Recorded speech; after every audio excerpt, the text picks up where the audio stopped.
Gulf దేశం Qatar సంచలన నిర్ణయం తీసుకుంది. ఆధునిక బానిసత్వంగా భావించే కపాలా పని వ్యవస్థను సమూలంగా రద్దు చేసింది.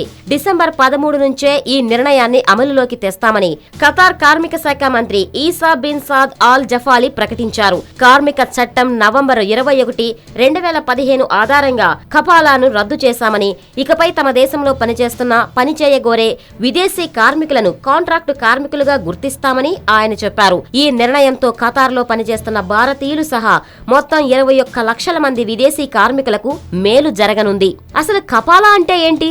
దీన్నే స్పాన్సర్షిప్ అని వ్యవహరిస్తుంటారు. దీని ప్రకారం ఉద్యోగార్థులు ఇమిగ్రేషన్ అధికారుల వద్ద అనుమతి పొందాలంటే స్పాన్సర్షిప్ లెటర్ తప్పనిసరి.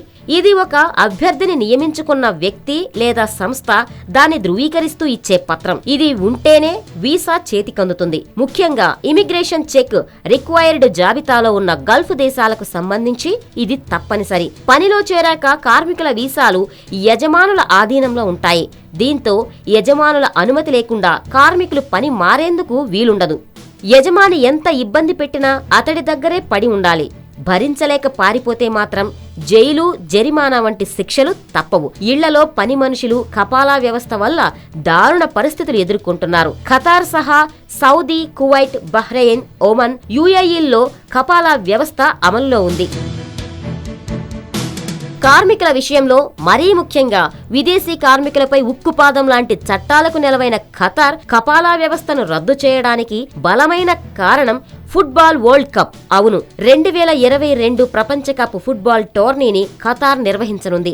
ఆ భారీ ఈవెంట్ నిర్వహణ కోసం లక్షల కోట్ల ఖర్చుతో కొత్త స్టేడియంలు, ఇతర నిర్మాణాలను చేపట్టనుంది. ఈ క్రమంలో భారత్ నుంచే కాక వివిధ దేశాల నుంచి కార్మికులను పనిలో కుదుర్చుకోవాలనుకుంది. అయితే కపాలా విధానానికి భయపడి చాలా మంది స్కిల్డ్, అన్స్కిల్డ్ కార్మికులు ఖతార్లో పనిచేసేందుకు విముఖత ప్రదర్శించారు. అంతర్జాతీయ స్థాయిలో కూడా కపాలా విధానం వలన ఖతార్ విమర్శలు ఎదుర్కొంటుంది. ఈ నేపథ్యంలో ఖతార్ తన కార్మిక విధానాలను మార్చుకుంటుందని ఆ దేశ అధ్యక్షుడు గత ఏడాది ప్రకటించారు. ఆ విధాన నిర్ణయాలకు కొనసాగింపుగా కపాలా విధానాన్ని రద్దు చేశారు. కొత్త కాంట్రాక్టు విధానంలోనూ ఏవైనా పొరపాట్లు ఉంటే వాటిని సరిదిద్దుకుంటామని, ఈ మేరకు సలహాలు కూడా స్వీకరిస్తామని మంత్రి అల్ జఫాలి చెప్పారు.